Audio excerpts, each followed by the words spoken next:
asesinatos, ya que mañana, 31 de marzo, se conmemoran 4 años ya de la quema del Congreso, también del ataque al PLRA y del asesinato de Rodrigo Quintana. Estamos en comunicación con el abogado Guillermo Duarte. Doctor, ¿cómo estás?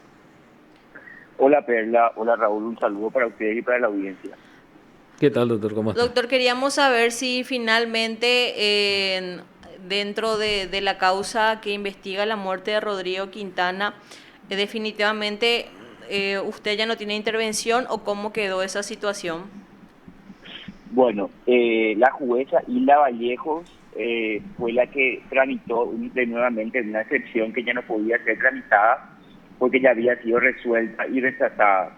Y con esa tramitación me excluyó como creyente del proceso, pero eso yo apelé y fui a la Cámara de Apelaciones, solo que el Tribunal de Apelaciones fue nuevamente recusado por tercera vez aproximadamente en este proceso, tercera o cuarta vez, por los representantes de Leticia Redes. El expediente fue a la sala penal y también los ministros de la sala penal fueron recusados. Se tenía que integrar la corte con Eugenio Jiménez, que también fue recusado, y se inhibió por todas las cosas que dijeron estos mismos abogados, ¿verdad? Los abogados del XRD, y entonces estaba pendiente de que el ministro Alberto Martínez acepte entender en el caso para resolver la recusación de los miembros de la sala penal, que a su vez luego van a tener que resolver la recusación a los miembros del Tribunal de Apelación en segunda sala. Entonces está bastante trabado, doctor. Decime, entonces, ¿quiénes son los miembros de la sala penal que va a estudiar la recusación contra los ministros de la sala penal? ¿Quiénes son? Alberto Martínez Todavía, tiene que integrar. todas- sí, tiene que integrar, todavía no están integradas. Es el primero que tiene que empezar a hacer el proceso de integración. Ah, Porque los tres están recusados y se fue al doctor Jiménez, y el doctor Jiménez, que porque ya le habían recusado a los ministros de la Corte esta misma querella, y entonces ya había integrado el doctor Jiménez, y bueno, y ahora él se inhibe. Entonces estamos en proceso de una nueva integración. ¿y quiénes son los recusados en la sala penal? ¿La sala original? Sí, la sala original. Ya. ¿Y en el tribunal de apelación quiénes son, doctor? Son Viviana Benítez, la segunda sala es el doctor Delio Vera Navarro y el doctor José Agustín Fernández. Ya. Entonces, estamos esperando ahí. Y mientras tanto, en la causa principal, doctor. Y no puede avanzar porque el punto fue que cuando me excluyeron a mí como querellante, la jueza Hilda Vallejo intentó hacer la audiencia preliminar sin mí. Entonces yo le recusé a ella y con eso se paralizó para que se resuelva primero mi intervención antes de avanzar con el proceso. Y a partir de ahí es que la querella de Leticia Redes obstaculizó el proceso, con todas estas recusaciones que en realidad son claramente dilatorias, porque son recusaciones que ya se habían rechazado, pero en varias veces. Doctor, y en este caso, para reiterar nomás y recordar el caso, solamente el suboficial Gustavo Florentín fue acusado como el supuesto autor de la muerte de Rodrigo Quintana. Asimismo, la fiscalía se adscribió a una de las mentiras de la Policía Nacional, de que ellos llegaron al PLRA en persecución de flagrantes hechos punibles, y que por ese motivo no requerían orden judicial de allanamiento y entraron al PLRA. Y entonces y ahí se produjo la muerte de Rodrigo Quintana a manos de Gustavo Florentín. Lo que nosotros decimos es que justamente, si uno revisa los circuitos cerrados, los registros fílmicos de ABC, de Telefuturo y de las escribanías colindantes, se ve que es mentira de que de que llegaron en persecución de alguien los policías esa noche. Si uno ve los circuitos cerrados, uno puede entender y comprender de que llegaron en un procedimiento ordenado, porque llegan convoys de policías que no respondían a un solo mando. Me refiero, por un lado, a los escopeteros, entre los que llegó Gustavo Florentín, llegó subiendo Iturbe desde el Congreso hacia Rodríguez de Francia.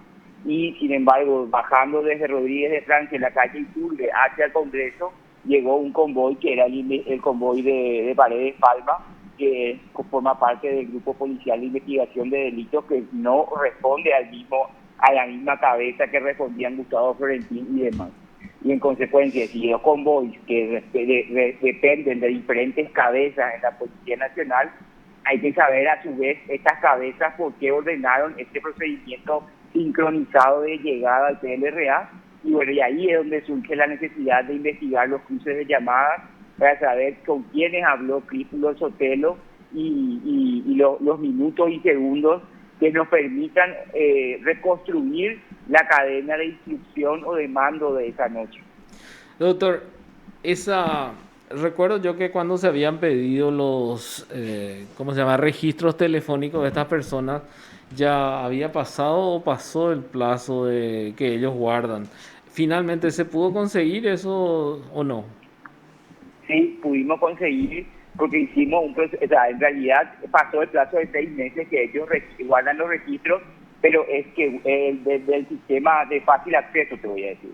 Nosotros nos constituimos con la entonces fiscal Teresa Rojas, atativo y personal, y se hizo el procedimiento de recuperación de todos esos datos.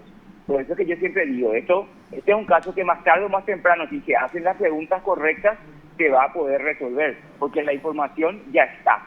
Toda la información está en la carpeta fiscal, la evidencia fue colectada, lo que no fue es correctamente analizada. ¿Y se hizo un cruce de llamadas finalmente o no?